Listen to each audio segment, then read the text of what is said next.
যারা এসেছেন, এই যে আলপনা চলছে, যে পথ দিয়ে রথ বেরিয়ে আসবে, বহু মানুষ তারা বিভিন্ন জায়গা থেকে এসেছেন। কোথা থেকে এসেছেন? বরানগর থেকে। রথ দেখতে? রথ দেখতে, মহাপ্রভু জগন্নাথকে দেখতে, সব দেখতে। বিখ্যাত।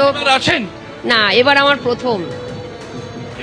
প্রথম এসেছেন, বরানগর থেকে এসেছেন এবং কলকাতার ইসকনের রথযাত্রায় সামিল হতে এসেছেন তারা। এবং অনেকেই একেবারে মোবাইলে ছবিটা তুলে রাখছেন। এই যে মুহূর্তটা, রথযাত্রা বাঙালির কাছে বিশেষ উৎসব। কোথা থেকে এসেছেন?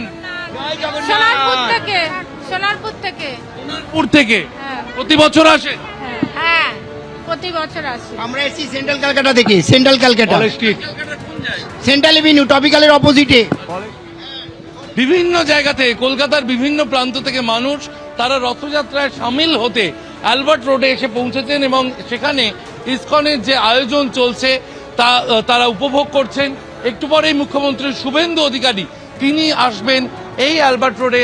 এবং এর আগেও আমরা প্রাক্তন মুখ্যমন্ত্রী মমতা বন্দ্যোপাধ্যায়কে দেখেছি বিভিন্ন সময় তিনি এই রথযাত্রায় এসে অংশ নিতেন। একেবারে প্রথা মেনে রাজ্য সরকারের মুখ্যমন্ত্রী, রাজ্য সরকারের প্রধান হিসেবে তিনি কিন্তু কলকাতা ইসকনের এই রথযাত্রায় অংশ নিতে আসছেন। একেবারে শিবাশিস ছবি আমরা দেখলাম, একেবারে প্রস্তুতি কিন্তু চূড়ান্ত, যে কোনো মুহূর্তেই মুখ্যমন্ত্রী এসে যাবেন সরাসরি, তখন সেই ছবি আমরা দেখব। ধন্যবাদ।